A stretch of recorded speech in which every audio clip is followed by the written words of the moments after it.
I feel like, ladies and gentlemen, I could give you an introduction, but I really don't need to. As of this moment, by the time you get this, I'm off social media. And you know what? I feel like everyone has stated the obvious about if you have something to speak your mind about, use it. And you know what? I have a podcast. I have a means of a vehicle to use to spread message of things. So I'm going to do it as much as I can. Now, I am no intellectual being to give you all the professional or educated documentation information. I can only give you what you will.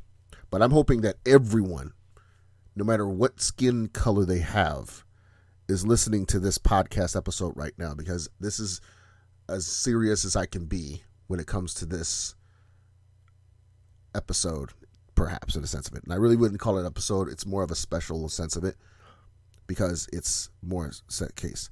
Now, the last episode I posted was basically a video that I addressed about two situations.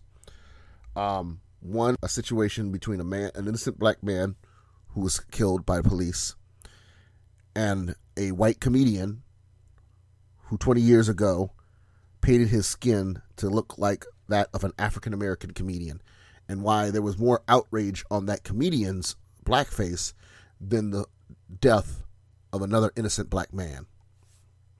And I felt like, you know what? If I'm going to make that addressment about that situation and not go forward in that sense, I need to make it really clear more on the information in the situation now.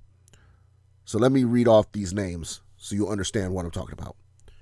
Clifford Glover, Claude Reese, Randy Evans, Yvonne Smallwood, Amadou Diallo, Sean Bell, Oscar Grant, Trayvon Martin, Jordan Davis, Jonathan Farrell, Aiyana Jones, Eric Gardner, John Crawford, Mike Brown, Tamir Rice, Walter Scott, Freddie Gray, the Charleston Nine, Sandra Bland, Corey Jones, Alton Sterling, Philando Castile, Terrence Crutcher, Keith Scott, Jordan Edwards, Stephon Clark, Botham Sean, Atiana Jefferson, Ahmaud Arbery, and George Floyd.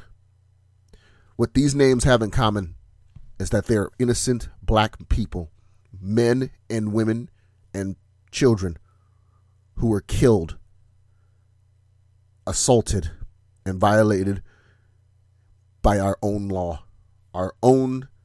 law enforcement. Some of these people have done nothing than the clothes on their back to having an innocent situation of jogging or looking out a window or driving the car, even to the point of going to a party, or some cases. It doesn't matter what they do in their life. These men and women innocently died by the hands of the people who are supposed to serve and protect America.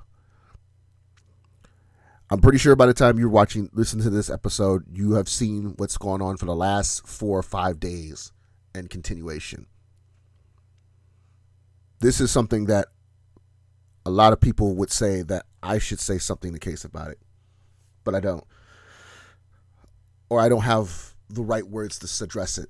Now, if you checked on my Instagram or my social media, I've spoken the words about this as best as I can. Now, only reason why I am addressing to you of the fact that I'm speaking the best way that I can, because keep in mind, I am mentally able, so it's hard for me to be socially inept to use the right pronunciation or words to address it. But if you can understand the emotion that I am speaking in my voice, in my tone of voice, you can understand that, like Killer Mike said at a press conference after a riot in Atlanta, I too am mad as hell.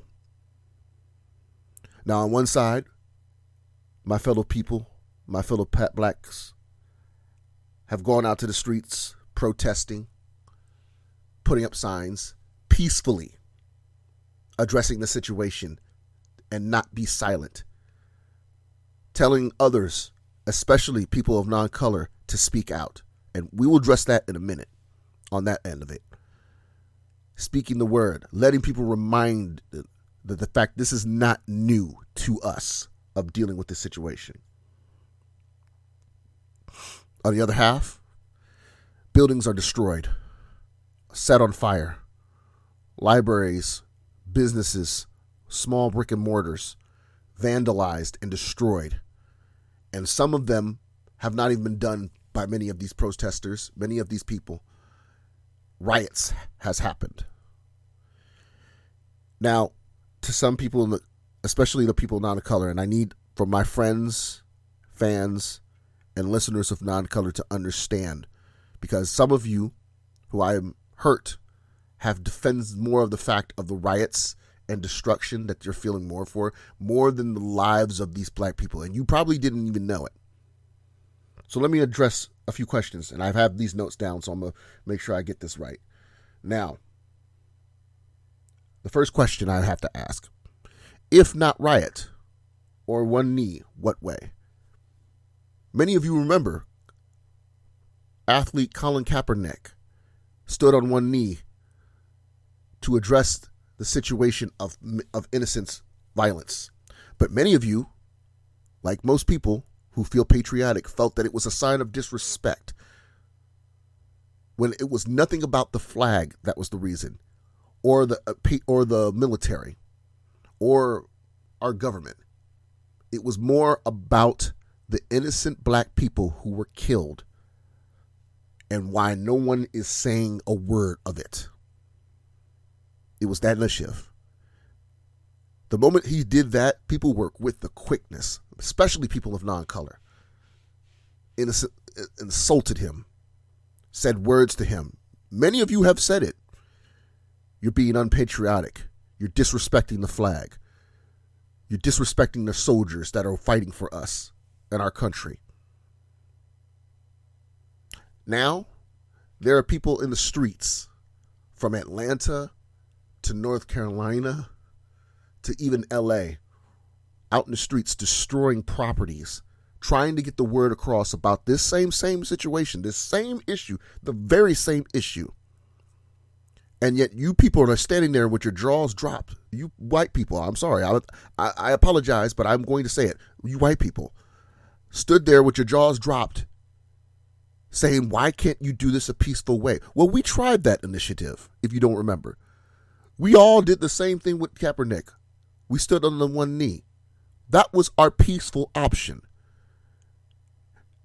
So my question is, if we can't stand on one knee during a salute to the flag, and we can't burn down a Target, if we can't destroy a Target, I'm putting that address out there because that actually happened, we can't destroy a Target store, then what way do we need to address to the government, to the law enforcement, to the people in charge who are observing this situation, knowing this is wrong? If neither of these options are what we need to do, then what options do we have?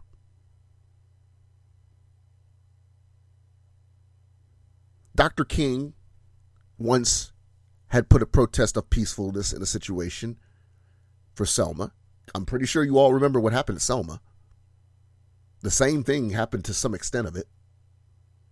There was the option that Dr. King made, his speeches, his marching in Selma.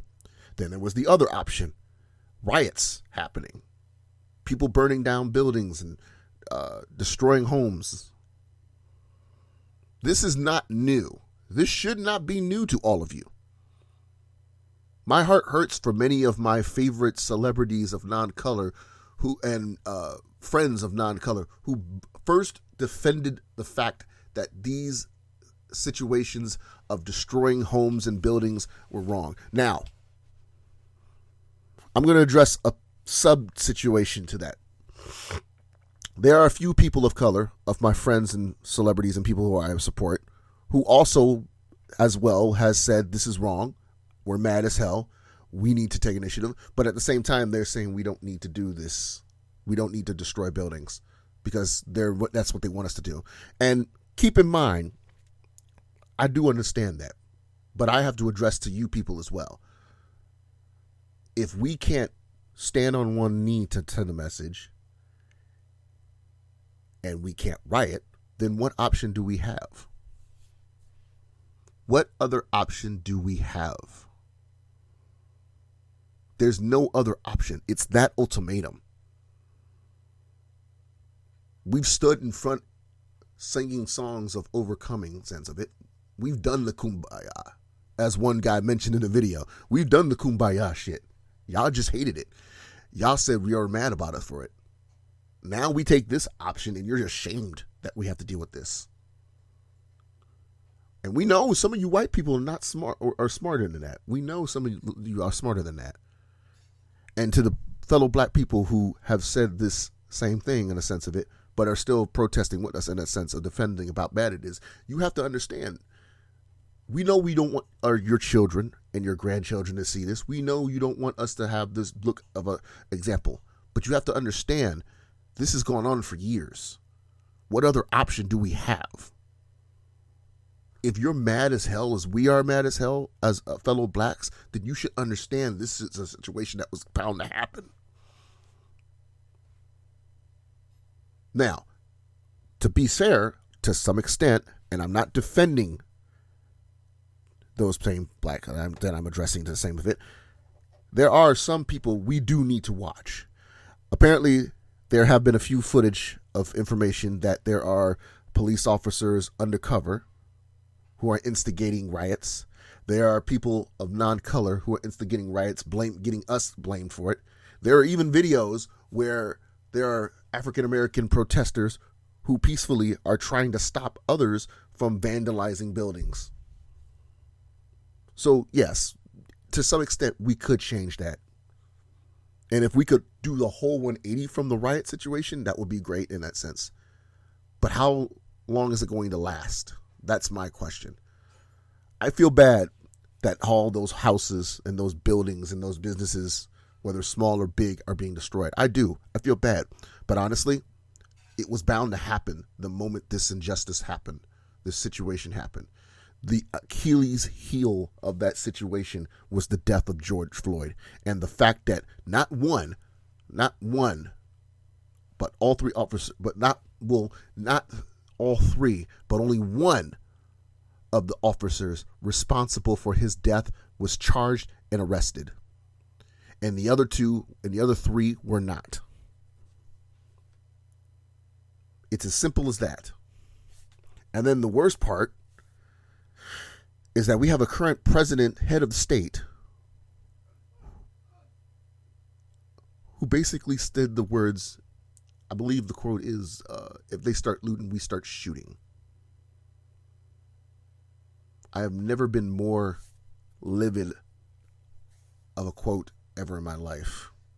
That sounds like something my great-grandparents would have been told by white racists. No person with that much power should ever utter those words. And it's disgusting that we have someone in charge. But you know what's funny? Yet people defend him, yet will still talk bad about Obama. Now, perfect example of that situation, I have to call him out, but he would probably never give a damn because he's a celebrity. I once was a true heavy fan of Lupe Fiasco. I felt like he was the truest mind of it because as a black man who is interested in nerd things like myself, I found the only person as a rapper who was equal to me was him. Hell, had his hair cut, wore the same sweats as like myself. Only difference is he came from the south side of the hood. I came from the suburbs of Ohio. But the moment his third album was released, which we went to protest on because the label was being a dick about it, one song ruined it for me. Now, I believe it's true that black men have been in jail or been arrested in prison innocently. But it's going to take a long, hard process to get that straightened out. It is. And right now, we have so much on our plate of innocent black humans being killed or in jail or being distrusted or destroyed or hurt or any situation that they're victims of because of police and law enforcement innocently, that we need to address those first. And I'm pretty sure y'all remember Lupe did a song, I believe it's called Words I've Never Said or Thoughts I've Said. I forgot the name of the song, but it was on Lasers. And he got a lot of controversy for it because he wrote a song about the fact that President Obama, quote unquote, didn't do shit.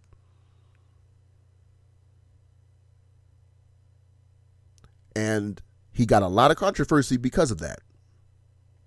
On one end, there are many people in the music industry who have supported what Obama has done, what he's tried to clean up because of what Bush did, in the sense of it. And what's worse now, what Trump has done in the last 4 years was way worse than what Bush has ever done. He makes Bush look more safe than us. That's the disappointing part about this. And yet, despite all this situation, Lupe has not, I don't think, said anything about it, except the fact of, I told y'all. And that disgusts me. Since then, I've never picked up a Lupe album ever. And I'm kind of glad that Atlantic dropped him. None of his new work I've ever listened to. I don't give a rat's ass about Wasalu Jacko. After his second album, that was pretty much it for me. And the fact that he still has that mentality to even now just tells me why I don't find him relevancy. And at the same time, it also makes sense why I feel he still associates himself with Kanye West. And we don't all need to talk about Kanye, because recently, in the last few days, since this situation happened, more and more celebrities have gone out to say either they want to help or they're saying to tell people to stop to address this issue from all colors. And the surprise of it all? Not one word from Mr. West or Miss Kardashian. Not one word. And the surprising thing about it is, while everybody, my fellow black friends in the hip-hop world who are hip-hop heads still defend Kanye's actions and was there when they defended them against the whole thing with Taylor Swift, and yet Taylor Swift has said more about the crimes that's happened of innocent black people being killed by police officers more than Kanye has. And I'm going to tell you right now, I am not a Taylor Swift fan. I have many friends, 2 of my friends who are Taylor Swift fans. So much Taylor Swift fans, they like Taylor to an extent. I am not, if anything, a Taylor Swift fan, and people know this. Yet she has said more about this black crime, about this situation of innocent black people dying by law enforcement, and about Trump than anything Mr. West has ever stated. She puts out stuff on that sense of it. Kanye puts out a church album. That pisses me off. And I wouldn't have been a music producer if it wasn't for Kanye. I went to his concert back in Orlando back in 2004 when he first dropped The College Dropout. But enough about him and his credential or Lupe. My thing right now is the fact that there are celebrities out there now who have been silent. And there are other celebrities who are saying you shouldn't consider those celebrities who are being silent. Don't think they're getting attention. But this has been blowing up for the longest in that sense of it.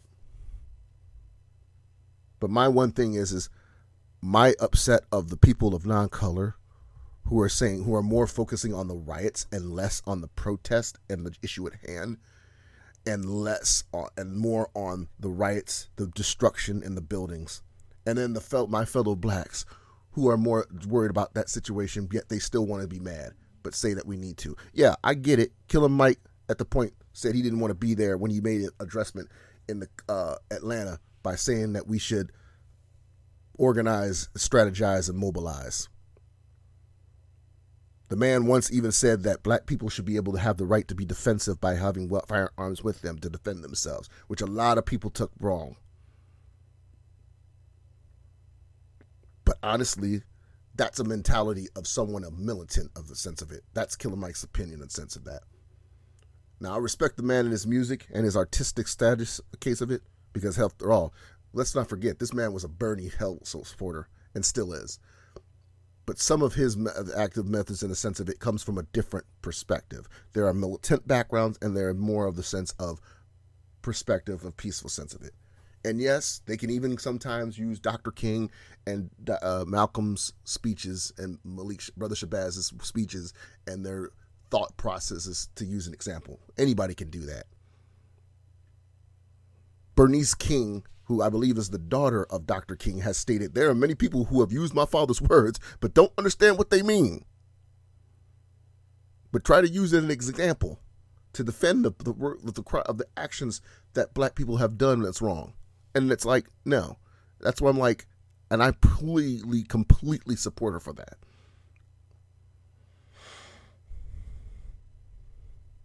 Now, my second question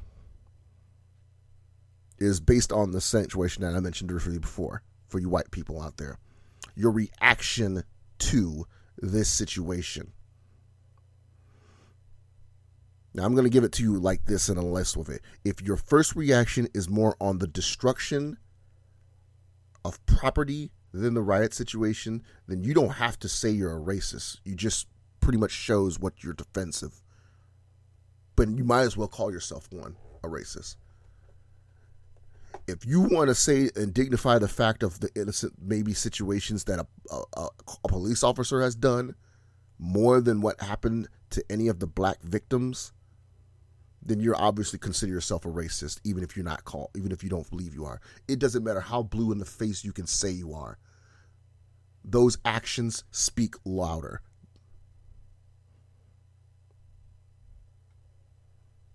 My third question. This is for my fellow white friends who have considered themselves allies or understand what's going on in the world today with these actions that has happened across the U.S. These are this is for a particular demographic. It's for the white people who have witnessed assault of black people by officers. I know there's a lot of interracial couples out there who have seen black people who their black spouses be innocently assaulted by police officers. I know there are some families who have adopted children of color, white people who have adopted children of color who have also been violated because of police. Now, I'm not saying that a police officer would beat a child, a black child, no. But I'm pretty sure there's a police officer who have questioned a 12 or 15-year-old child thinking they're going to vandalize it. I'm pretty sure a police officer has stopped a white woman, a white mother who has adopted a black child because he assumes that maybe that black child is smuggling. I'm pretty sure there is a white woman or a white man who is in a relationship with a black person and have seen after coming from a dinner thinking that they're going to assault them, especially when it's a white woman dating a black man. I have almost had that situation happen before. No lie. There are many times I've had to address a white girl that I've dated on the situation that there will always be an opportunity that a police officer will strike me down between our date and think that I'm assaulting that woman. It scares me every single day. Fortunately, the women that I've dated, especially the ones of non-color, have been more of an ally in a sense of it to understand it. Because otherwise, if they were not dating me, a man of color, they wouldn't be an ally. Wouldn't make any sense. There's never been a woman who is racist dating a man of color. Never. Now, there have been women who have families who come from backgrounds of racism, but they've always tried to make themselves individual of it. I've eventually dated a girl once who her great grandmother did not approve of me dating her granddaughter. That's what ended the relationship, actually, because she was old school, to be quote unquote the term. She was not comfortable with her daughter dating a black man. It happens. And I'm pretty sure my brothers out there who have dated women of whiteness have had that happen. I'm pretty sure that's been the same thing. I have many friends fellow black friends of mine, many black friends, brothers of mine, who also have dated women of non-color who have been through that same situation. So I'm pretty sure we can all relate. And I'm pretty sure that's also flipped on the script of things. Don't think for a second that our black sisters have not been innocently stopped by cops in a situation with men, and also have made it look as if the men were, and the cops made it clear, made it look as if the men were victim to these black women.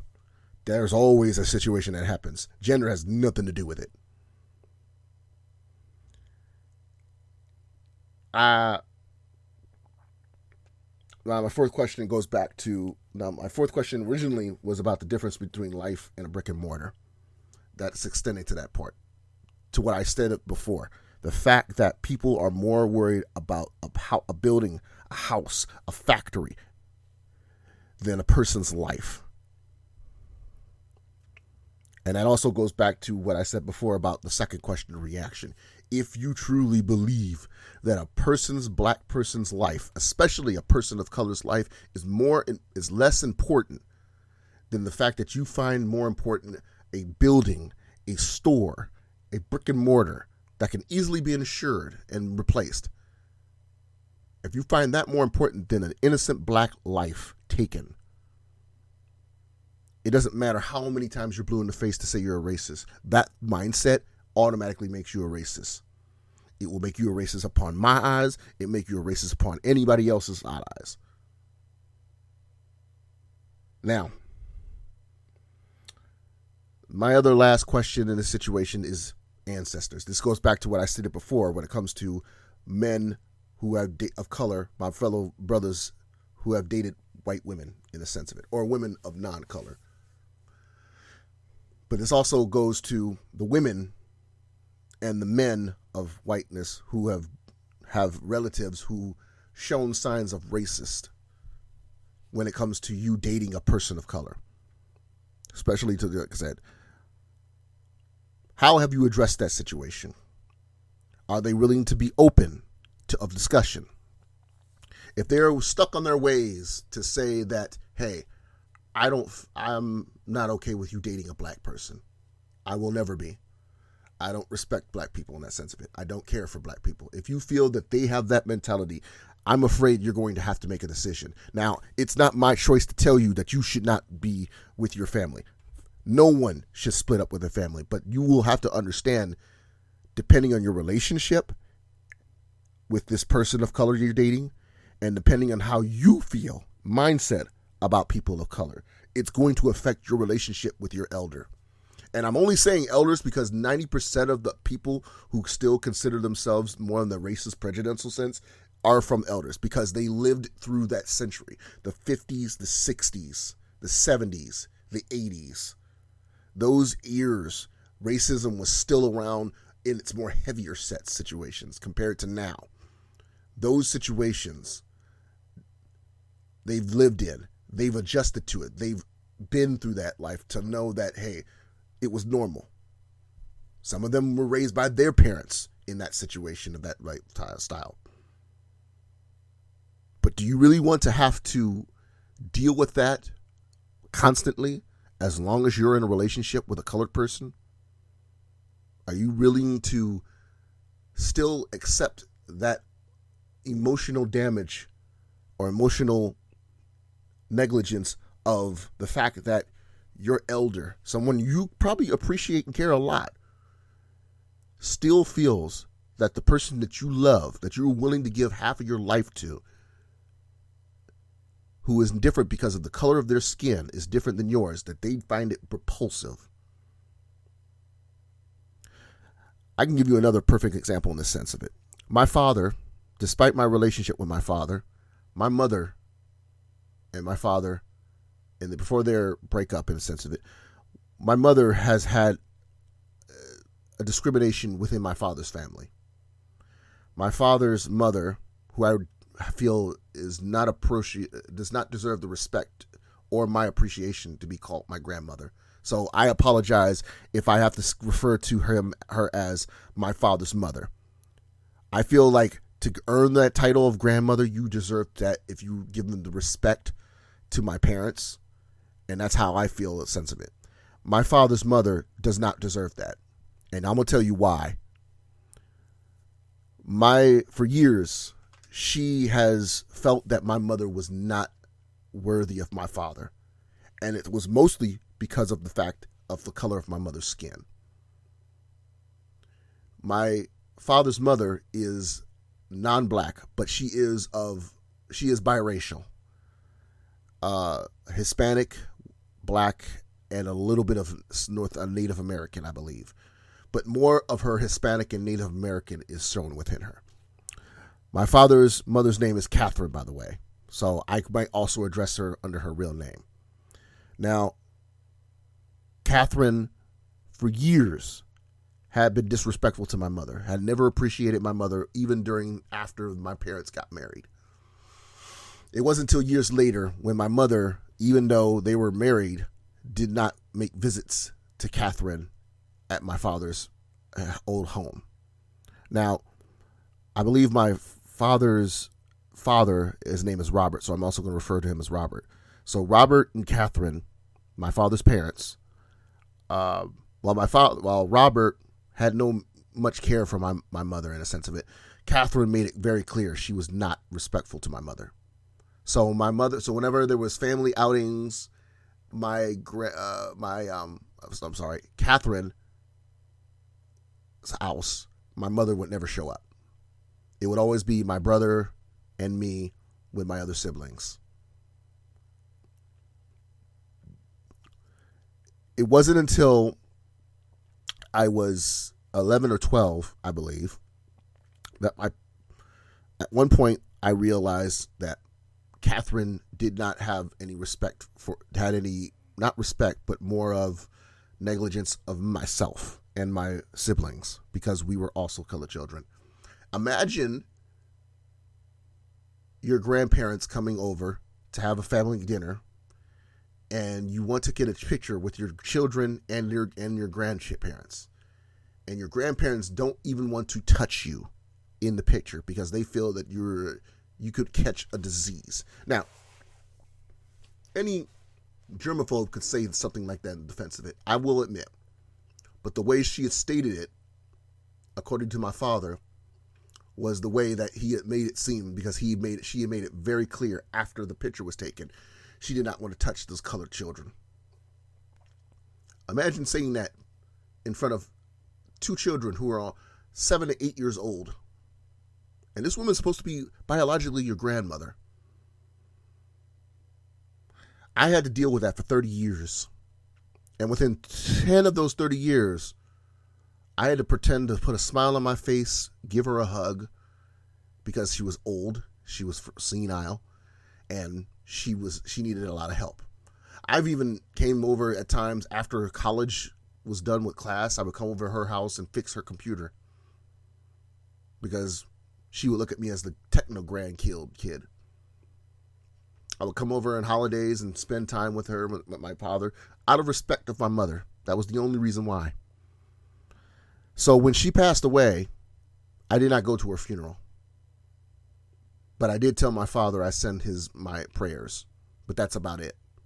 For him. Not for Catherine.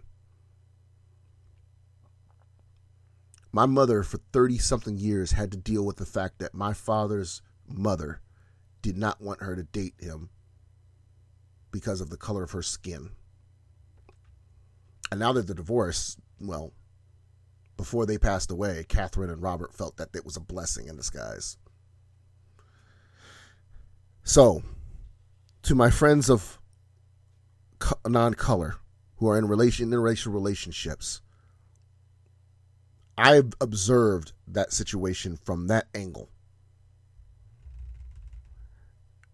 My question to you is, are you willing to make that sacrifice of your elders because of the relationship you have, the friendship you have? Hell, you might not even have a relationship with a person of color. You could just have a friend of color and your elders would not respect you for that. Are you willing to throw that away? That's a question you need to ask yourself. Because sooner or later, it's going to come to the point that it will be addressed in the room between your friendship with that person of color and your elder. And if you choose your elder, it only means that you were not up for the cause in the sense of it. I hate to break it to you.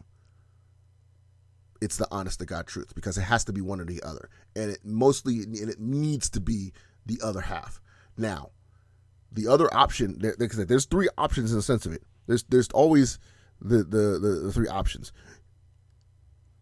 You can stay loyal to that elder and become a racist like they are. You can leave that elder, cut that elder off, and be happy with your life and your decisions. Or you can make the option of reasoning with them. Now, the only reason that option is the latter of the sense of it is because it's based on their response. Now, if they respond with not badging or backing down, which I feel stubborn as a mule, then it's the other two options. And that's the hardest decision you're going to have to make.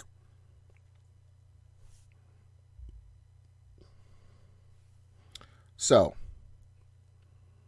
aside from that part of the racism and the violence and the situation of that case of it, and I'm going back to my notes here, there are other problems in this situation when it comes to what the recent situations that's been happening of these crimes. The one thing is it's showing a lot to the point of it. Now, the one part that disappoints me personally as a nerd is the fact that it's opened up the gates of the cosplay community's defense of it.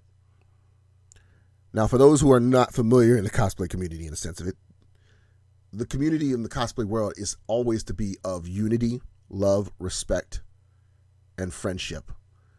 Now, it sounds like something from a My Little Pony case fit, but honestly, the whole Brony family situation came from the cosplay community. It really did. Because it's those same values and teachings that we give each other in the cosplay community.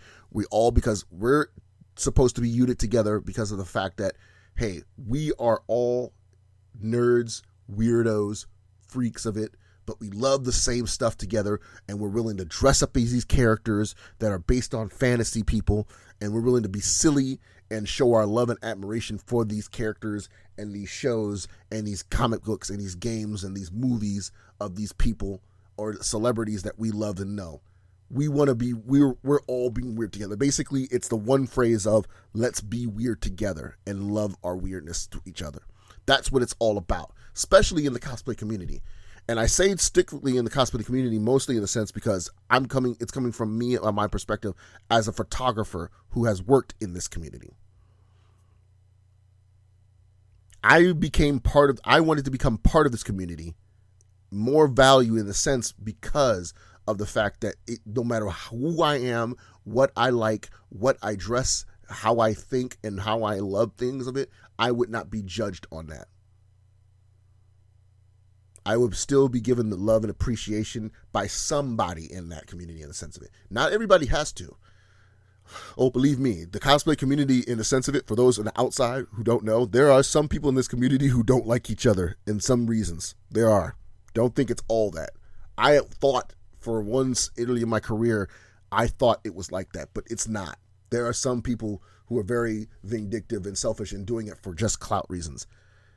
And those people have been ratted out, and that's what's happening recently now.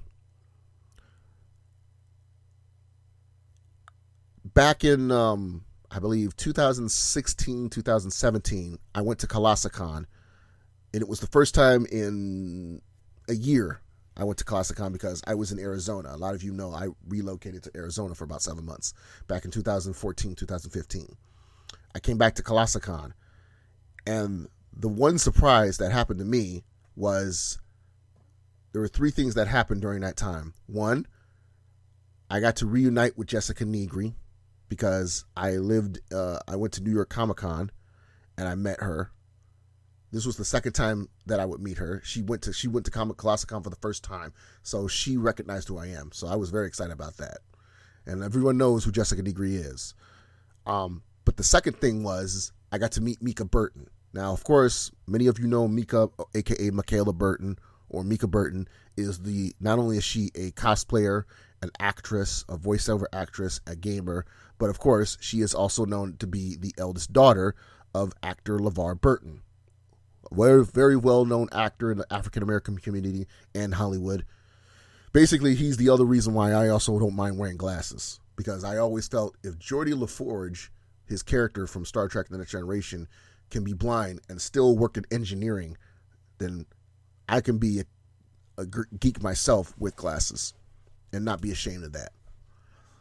While I don't have engineer skills, that's a whole different story. The point being is meeting her, not because of her father, but because of her credentials, was an honor for me, and I got to work with her. The other highlight was I got to meet a lot of famous cosplayers at the same time. Danielle Di Nicola, I believe Vivica was there, Danielle Bandaloo was there, and so was Stella Chu. I believe I had found out that Stella Chu has gone to the cosplay WoW. Now, for those who don't know, Stella Chu is a Asian cosplayer herself. She's very well known. Right up there with Vampy Bitme and Yaya Han. Very famous, very famous. And I got to work with her briefly a little bit, a sense of it. So it was very honored to shoot with her. Recently, on Twitter, she had made it very well known, while everyone was making posts about their support as non-colored or non-African American people who were allies during this black movement of Black Lives Matter, she had made it very adamant clear that she was trying to ignore the situation. Many cosplayers who were fans of hers and non-fans of her had called her out on that. Now, I could go like Richard from Review Tech USA and you on TV to just say the same thing of defense of her, but I'm not going to do that. I felt what she did was wrong. However, my notion is if people are not going to say anything in the sense of it, either they're scared or they've made their decision. And the only way I know when I usually socialize with somebody is I ask first. Now, if I ask, are you meaning to do this intentionally? And they say yes, then that's a problem. But from what I saw her responses on that, she stated the fact that she didn't know what to do. And people had to correct her for that, which I admire them for doing that. My problem was the people insulting her in that state of it without asking her. The moment that she made the test, you're just going to make this post about this and not worry about what's going on in the world. How dare you? And I'm like, she could be scared. That's another thing in this community that also why I joined the cosplay community. Everyone who I'm friends with in this community all deal with the same mental health problems that we all faced. Anxiety, social problems, depression. As much as we can talk to each other, there are many of us who have a hard time trying to communicate with each other. It's easy to do it with each other sometimes, but it's not always easy. We all have that awkwardness to try to break the ice. That's what brought us together in this whole community in the sense of it. And even someone as popular as her can be in that state of it. And no one wanted to address that. And that's the problem I have, is most of the people got mad first for her on that. They have every right to be mad at her, but was wrong to insult her in that sense of it without knowing why, without asking. That's my problem. And that's when I had to address the fact, like everyone else, if you're going to be that way, if you're going to be angry and not know what to say in that sense of it, ask. And that's what brings me to my next situation. Because I will get to that point in a minute, honestly. But again, I'm sticking with this part of the notes of it. Because again, I'm going off of my notes here. Because I'm very hard, when I do my tangents, I'm like Kevin Smith. I'll go off one and go to another. I want to stay on focus with this as hard as I can. Because it's 2 o'clock in the morning. And I'm trying to get this done as quick as I can to let people know about this. My thing is there are several other cosplayers, unlike her, who are not willing to listen and still posting that. And those, unfortunately, have made it very shameful. There were 2 in particular, I believe, that have made it very clear. Lisa, I believe one of them is not Lisa Liu. One of them is Cosmic Princess. She was one of them, I know for a fact.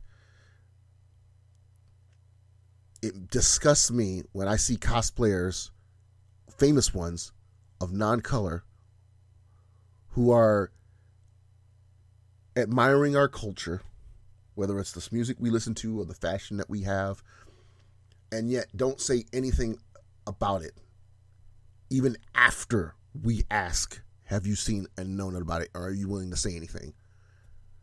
And when they don't say anything or not respond, that's when there's a problem. And that's what it was with people like Cosmic Princess. Now, the only cosplayer I called out personally on that sense of it was a cosplayer named Jennifer Ann, because I was a supporter of her. She had to address to me that it's hard for her in social media to try to organize herself in doing that, but she realized she made the mistake. But I just told her, look, I hope you're seeing this. And she's like, well, I actually been posting about it on Instagram. Okay, I apologize on that situation. I appreciate your support. Deleted the tweet. Simple as that. But then there are other cosplayers like Cosmic who has not said anything even after we address this. Are you seeing what's going on? Do you want to say something about it? Are you ashamed or scared of anything? Or do you just want to ignore the situation? And when it comes to them not speaking out, not saying anything afterwards, and then still making posts, whether it's about their streams or their lewds and photos, sexy photo shoots, that's what it says disrespect. Because you rather your business, your profitable situation, you're making more of a difference than the fellow people that you become friends with in this community, who could be no different than any innocent person of color who is being assaulted and killed. Any black man or woman who is a cosplayer who you're friends with could be a victim of the same police brutality, the same ones. It doesn't matter. And you're willing to say, to hell with those people, even if I'm friends or fans with them, I'm just going to stick with doing what I do, which is making money and success off of my body with cosplay or with my success in my streams and games. And you're more finding that important than worrying about the fellow people who make up your fan base, pretty much up to 50 to 60% of it. Especially if you're a cosplayer who has absorbed a lot of that culture. And let me make it clear, your culture, you have, many of you white cosplayers have absorbed our culture. From the characters that you've cosplayed, who are not even of color, but represent similar people of color, to the style to the music you listen to the fashion you wear. Every sneaker you wear, every color style outfits you wear, even if it's some Asian dude that's wearing it, where do you think they got it from? Hell, the fun thing that surprises me this year during this whole situation, and I've seen more protest outside of America that surprises me. I've seen New Zealanders doing protests while doing hakas, especially New Zealand Samoans. I have seen Londoners going out and supporting, putting Black Lives Matter protests out. I have seen Japan protesting for Black Lives Matter. That I never would have expected, because I think finally Japan gets it. Years ago, my mother and my father, when I told them I wanted to go to Japan, they were scared of me because they felt that the Japanese would ridicule me, insult me, and would assault me as a black man. Because let's not forget what happened back in the days with Pearl Harbor and the whole thing with Hiroshima and shit. And let's not forget about that, because we were during those wars too. My parents would hate the thought that my parents were feared of the fact that the Asian community would be very prejudiced to me. And instead, we always said to ourselves, us in the black community, that says, then how do you think they got our culture? The music that we listen to, they've absorbed it. The style that we listen to. Perfect example. I give a perfect example. The whole street racing concept did not come from white people. It came from blacks. I'm pretty damn sure of it. All that Fast and the Furious shit, all the hip hop teriyaki boys and shit, all that came from the black community. Let's admit that. And you know what? If it wasn't for that, they would have never done that. Many Asian rappers wouldn't be existent if they not known about the hip hop world that came from us. Even the styles, the clothes. Nigo, I believe his name is, the artist behind the Bathing Ape, one of the biggest fashion statements in history, in streetwear in the Asian community. You think his style came from in Japan? No. I guarantee you it was influenced by black culture. And the best way he knows about it is the fact that people like Pharrell, Jay-Z, Lil Wayne wear his stuff. He gets a profit out of that from the sense of it, especially for the black community. Because he knows where the demographic goes in that sense of it.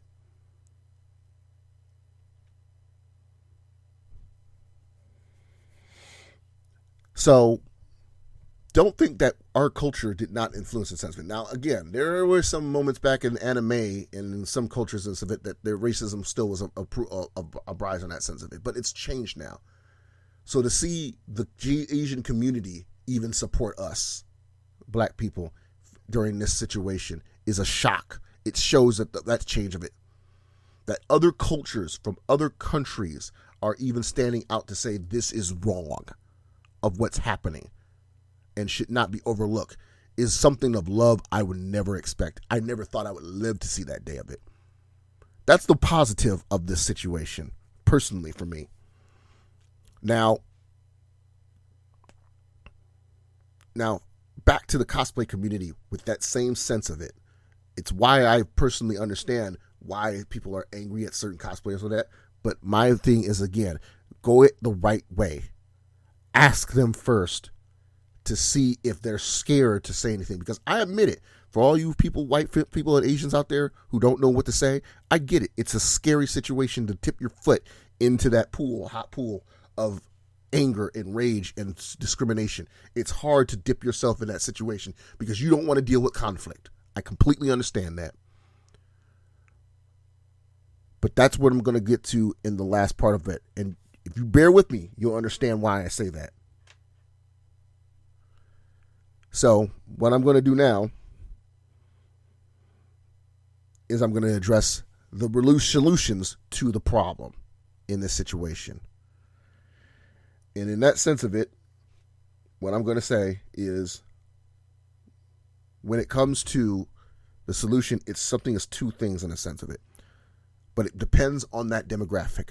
Now, when it comes to the people, the solution is super simple, is one simple situation of that. Speak out and vote. Speaking out does not just mean just speaking and saying words on Twitter and hashtagging it. There are several books, there are several situations about online that basically address these situations. Many books, many novels, and many articles that address about what goes on in the world with this situation. If you have not read the Jim Crow book, that's a starter for you right there. That's a very, very good start for you.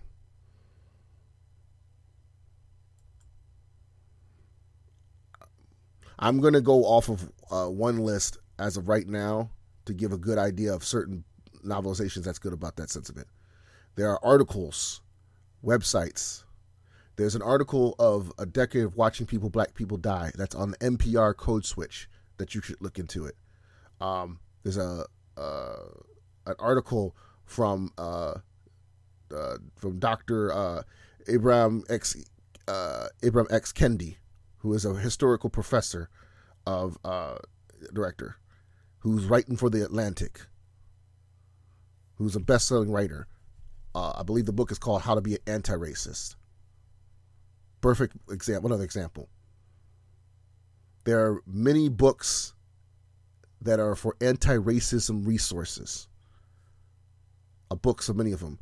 The New Jim Crow by Michelle Alexander. A Spectacular Secret. Lynching in American Life and Literature. Those are just a few of them. Any book that helps you understand about racism to the point that it helps you reflect on anti-racism is a way of starting. That's a way of making a change of it. Not just writing and reposting or retweeting a picture and a link. It's more than that. It's about real situation about it. It's about real documentation. There's a post from, let me find it real quick if I can pull it up online on most of it's on my Twitter. If you go to my Twitter feed as of the time you read this, watch this, listen to this episode, there'll be probably a lot of tweets that basically write about this.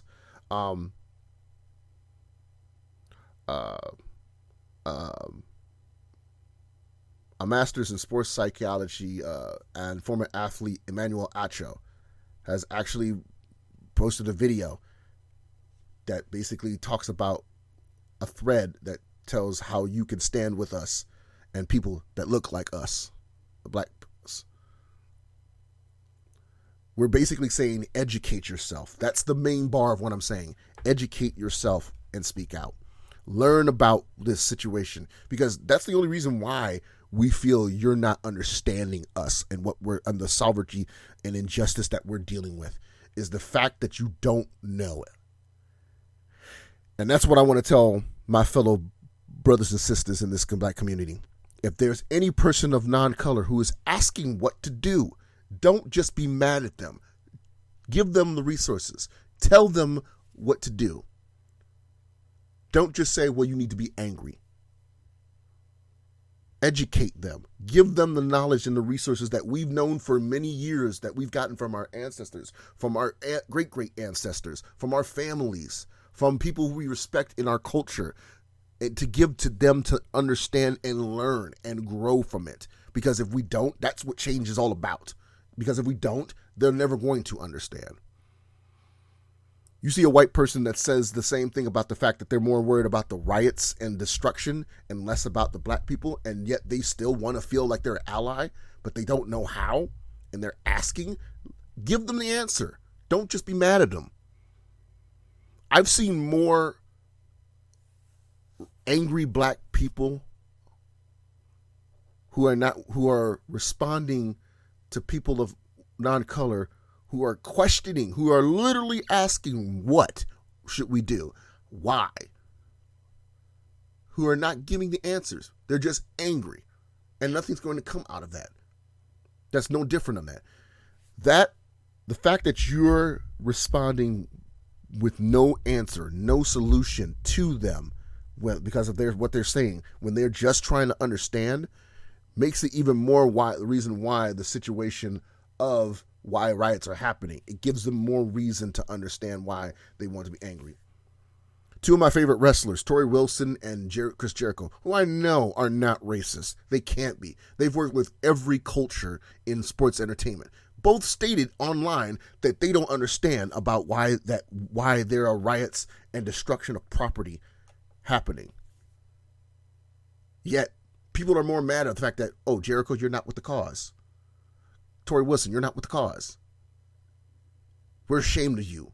I'm like, they don't understand. They're asking. Give them a reason why they shouldn't be mad. Don't just say, we're mad at you.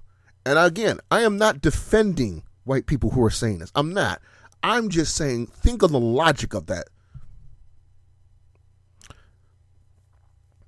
At the same time, while I am not defending them, I do understand the reason why of destructions of property. I'm sorry. Like I stated earlier before, we've had that solution before. We had the peaceful protest. This is the nuclear option. And you know what? It's sad, but it got attention. It's sad we had to resort to destroying public property for people to listen, to shut the hell up and look. That's what it took.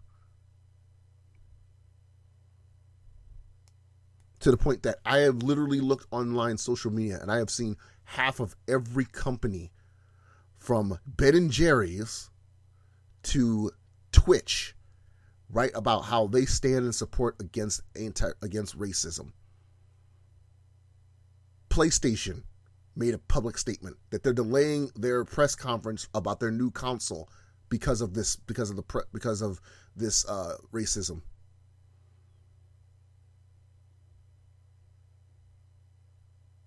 Several companies, everything from fast food to electronic companies, have all made public statements saying that they stand against racism, that they hashtag Black Lives Matter.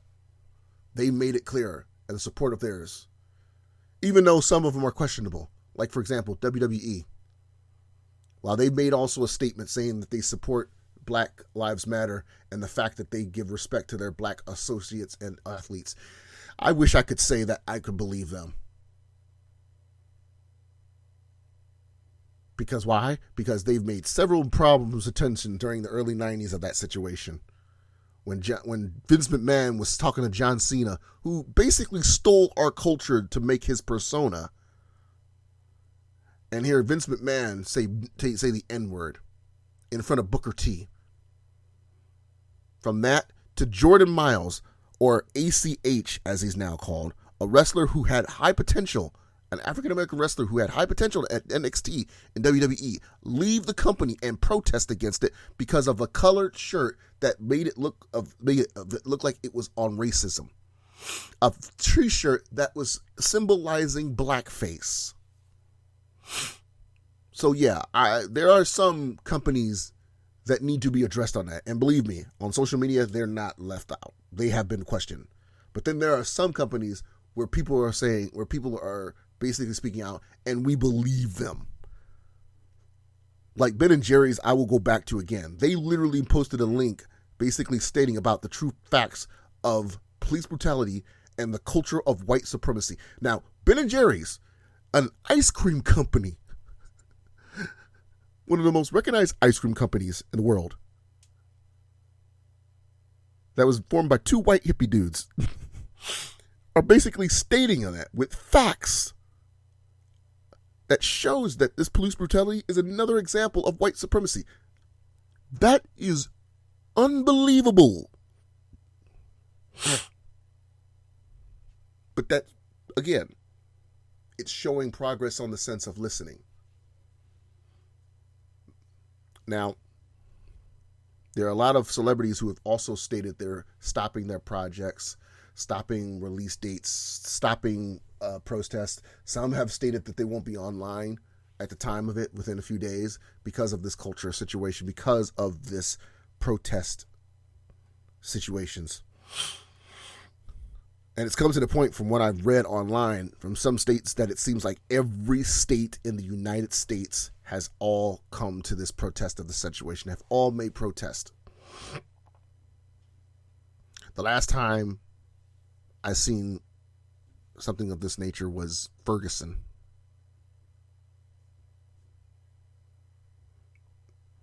So, if anything, like I said, it's some progress, if not a lot.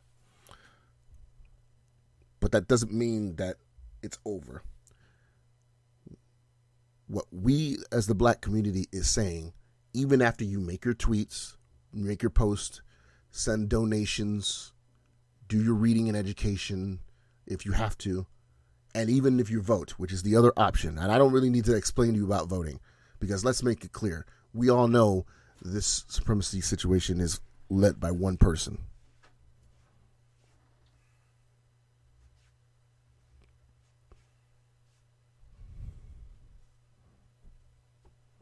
My question is, the sense of it is, will you continue even after the protest, even after the riots, even after the angry messages that's been said by many people, by angry black people?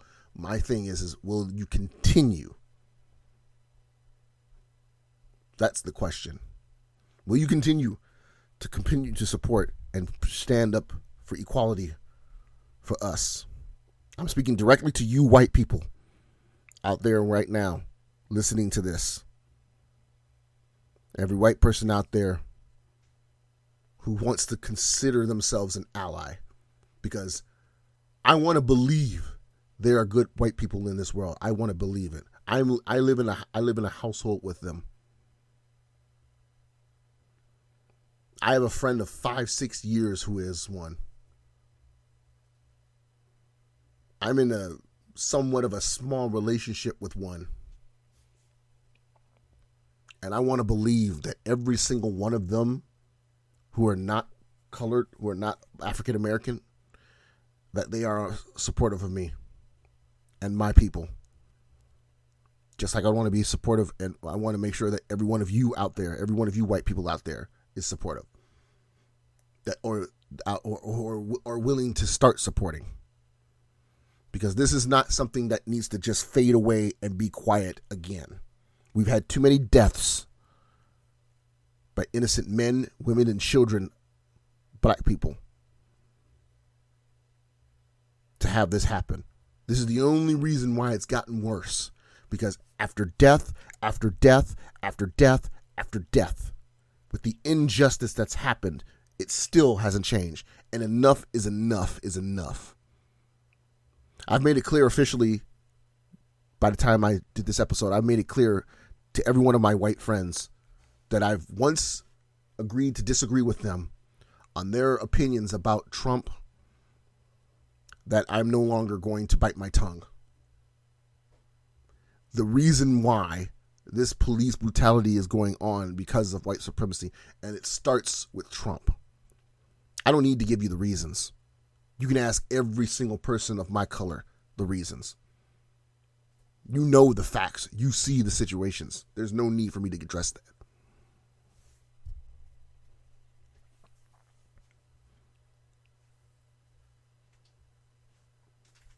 So, if anything, that is self-explanatory.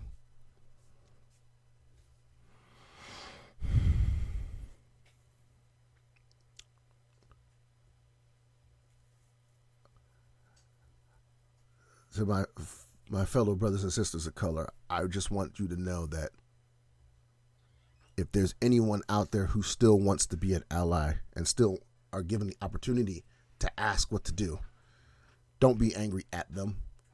Don't just insult them. If they're reaching an open hand to have us invite them to learn, to grow, to change, and support us, give them that. Now, when it comes to the law enforcement, that's a whole different situation. It's a hard pill to swallow in the sense of it, because I've seen many times there are law officers who have actually supported the cause, and there are some who are willing to listen. The police chief of Atlanta is a perfect example. Many people praised her at one moment because she went out there to listen and almost stated as if she understood and supported what we were going through in that fact. And what happened? The next moment, she defended herself with the officers and what happened and the situation that happened with them, and less for us, the black people. So I can understand why many people are even more angry.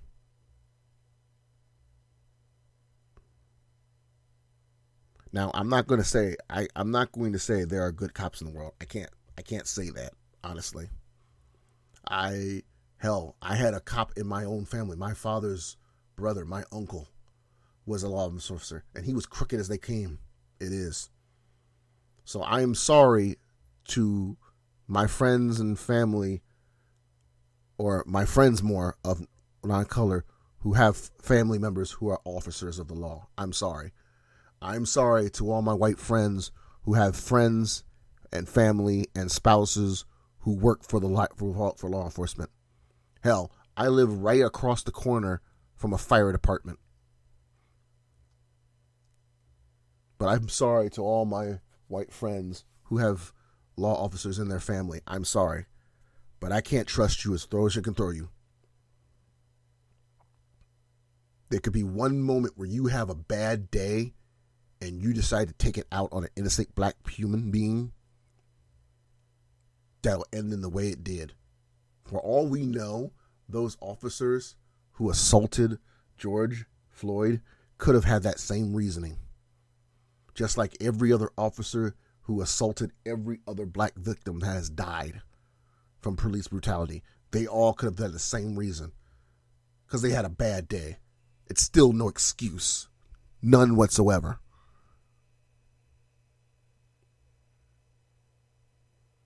Because your own emotions should not mean that you should take it out on a life, especially one of another color. None excuse. They need to be held accountable. Period.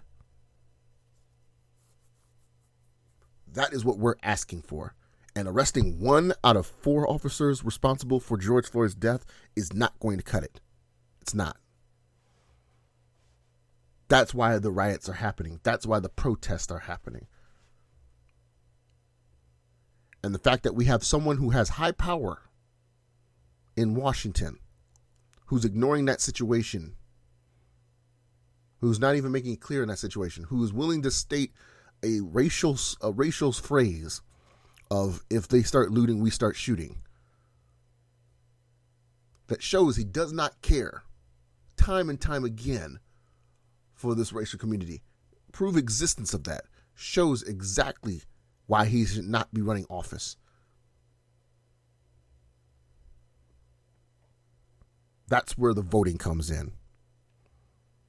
Now, there are several states that are currently voting as of this month, and there'll probably be more down later. Depending on your state, you need to make the necessary situation. Now, I get it. We have to vote the lesser of two evils, because as much as I was fine with Biden being vice president, there have been several accusations from him that doesn't make me feel comfortable sleeping at night knowing that he is running for president. We had one option. And once again, many people either didn't take it seriously, oversaturated in it, or it was responsibly because of the Democrat Party. We had an outlet solution, and that was Bernie Sanders. And yet, people still didn't want to give him a shot. This happened before. So, now that it is no longer that sense in the case of it,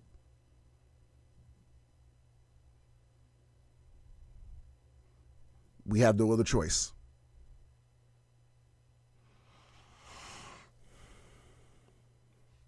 The social injustice that's necessary in the case of it, the oppression that we're trying to raise awareness for, that's what this is all about.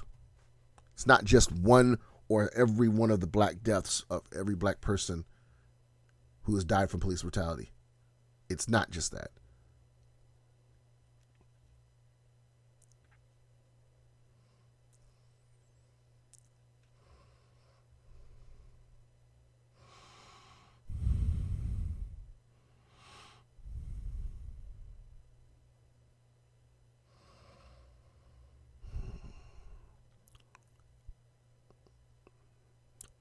To my friends of non-color, we've been fighting this situation since the 1960s. And over again, we're tired of this. And we know many of your ancestors probably helped during the Underground Railroad. Many of your ancestors walked with Dr. King and Selma and protested with us. We're not saying this is the same thing that we're saying when you say all lives matter. We understand that. But it's like I tell some of my friends, there's always going to be some bad eggs. Hell, there are black people in this society. Unfortunately, there are black people in this society who are who are not supportive about this, of the innocent black deaths. They're more supportive for Trump. They're more supportive of the police officers. They exist. But it's like I tell some of my friends, there's always stupid everywhere. But we're not focusing on those people because all they're doing is attention-wise sentiment.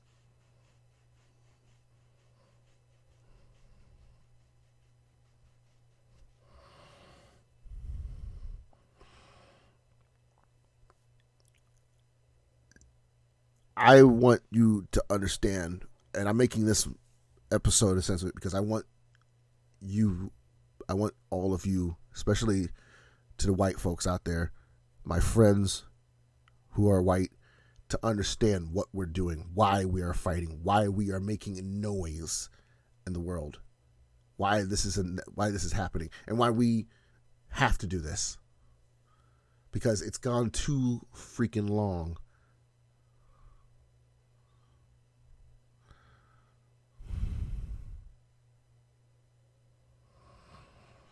So, with that being said, there are many, if you are able to go online, social media, and check online, I know for starters, there is a website, I believe, called blacklivesmatters.ccard.co.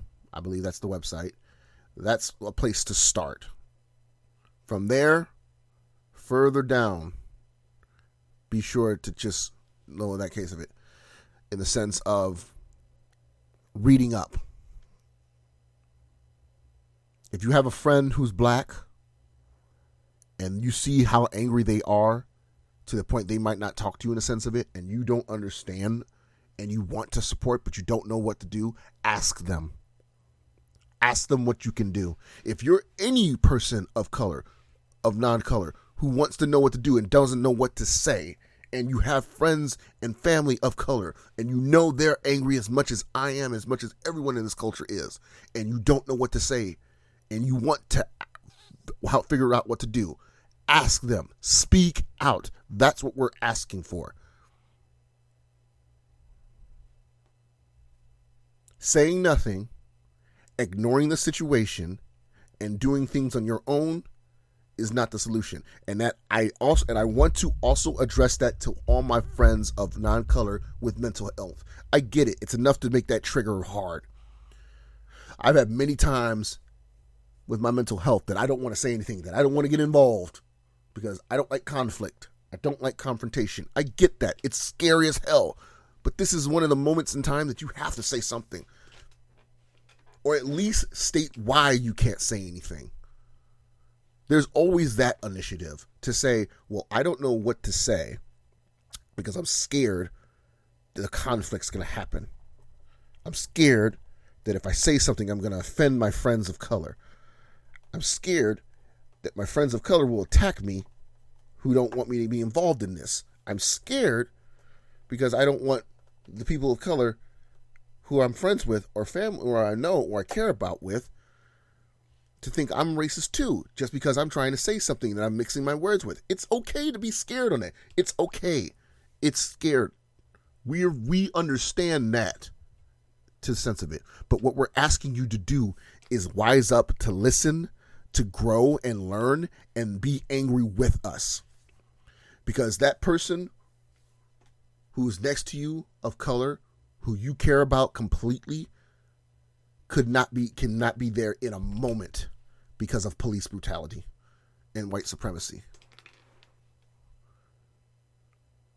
That's why I tell every single one of my white friends I live every day like it's my last. Not because of what's going on with nature, Mother Nature, not because of the fact that the end of the world. No, because of something simple as me getting pulled over by the police. Something simple as me walking down the street and the police officer pulls me over and thinks I'm a threat. And I could just be holding my camera in my hand. And I get it. You can't do a lot, including protests, because of what's going on in the world with this whole virus situation that makes it even more fucked up. I get that too. I do. But that doesn't mean that you still can't find a solution even at home. Call up one of your friends, hit them up on YouTube, hit them up on Skype or Zoom or Discord. If you have their phone number, address it to them. Reach out to them on social media if you have to, if that's the only contact you have. If you have a neighbor who you're friends with in that sense, reach out to them.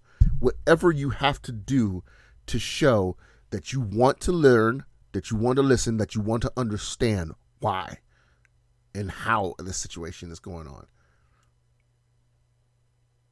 I applaud any white person who is willing to change, who once was racist and willing to change and understand us, to understand the oppression and the situations that we're going through, and willing to change that by extending a hand and say, well, help me understand. Now, if they're not willing to still understand even after all of that, that's their decision. And it will always come to the point where they'll see the conflict between us. But anybody who's willing to change after learning and growing, after listening to us and doing what we've said to do, that's a progress. That's an improvement. And we need that more than ever.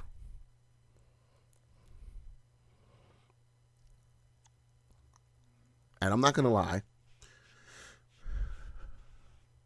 My fellow black people and myself, we know there are some people who will not change. They will see it as a progression. They will see this as a winning moment for them. They will see this as nothing more than something good for them. It's disappointing. It's heartbreaking. I know. whether it's celebrities and politicians. But we cannot ignore the situation. That's for damn sure. We can't. So, to my friends of non-color who are out there right now listening, who are willing to want to step in, protect us black people, to help defend of us, help sit side with us and tell us that you're here with us, that you're willing to stand and fight for us, that you're willing to make sure we stay alive and make sure that we are still loved, cared for, and respected like us, like fellow humans, like Dr. King wanted us to address in that sense. Other than the fighting, those people out there who will make those addressments of that, I want you to know that if you continue to be that way with us and continue to support us in that way of it, tell the next person, address it to them so they'll understand. Pass it to the next person and the next person and the next person and the next person. If we can make that grow, that truly will be a change that Obama had prayed for, that we needed to do in the first place.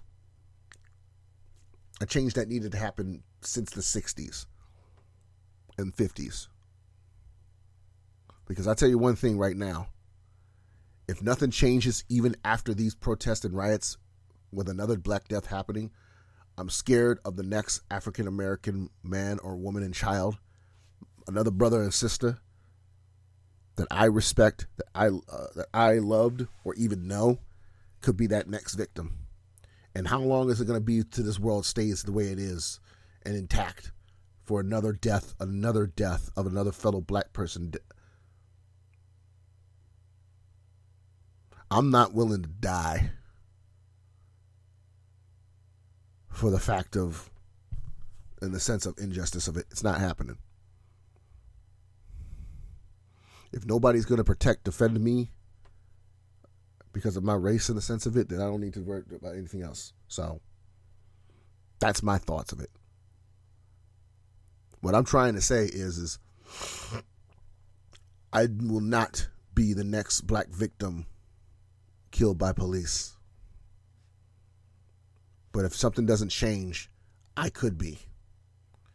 Many of you who know me, many of you who have grown with me, many of you who have known me for years and appreciate what I've done, what I've said, what I've done to help you in your lives, I won't be here for long if something like this doesn't change. Because I could be no different than any of those victims of police brutality who share the same skin color as I do, who've had lives like I did, mothers, fathers, husbands, daughters, sons, any of them. I could be George Floyd. I could be Mike Brown. I could be Trayvon Martin. I could be John Crawford. I could be Mike Brown. I could be any of these people. I'm no different than them. I share the same skin color as they do. I share the same discrimination that they deal with. I deal with the same oppression that they do. No different. I am no different than them. And everyone else, black like myself, is the same way. We're no different on that. We all share that same situation. That's why we call ourselves brothers and sisters, even if we're not related. That's why we say it, because we all gone through the same oppression, came from the same motherland in the same sense of it. And us going back to Africa, for you racists out there saying those words for us to go back to Africa, that's not going to solve anything. So, with these last words, again, I want to address one last time to my friends of the white community who consider themselves allies, who have done their part. For those who have done their part, have fought their way tooth claw to defending us, I thank you, and I appreciate you more than you know. And while you may not have gotten that appreciation and thanks from some of the black community, I'm pretty sure you will in time. And to those who want to fight for the cause, in that sense of it, all I ask for you to do is reach out and ask how. If you don't know how to, the first step is asking. After that, when somebody gives you the information to you, it's your decision on what to do after that. So with that being said, ladies and gentlemen, I thank you for taking up the time for listening to me tonight. And then I hope that you'll take everything into advice of what I've stated. And to my fellow brothers and sisters out there in the protests and riots who are standing out, speaking, and having the action and ability to cause the cause, know that I'm standing with you all. Know that I'm fighting with you. Know that I'm speaking out just like you are. # Black Lives Matter.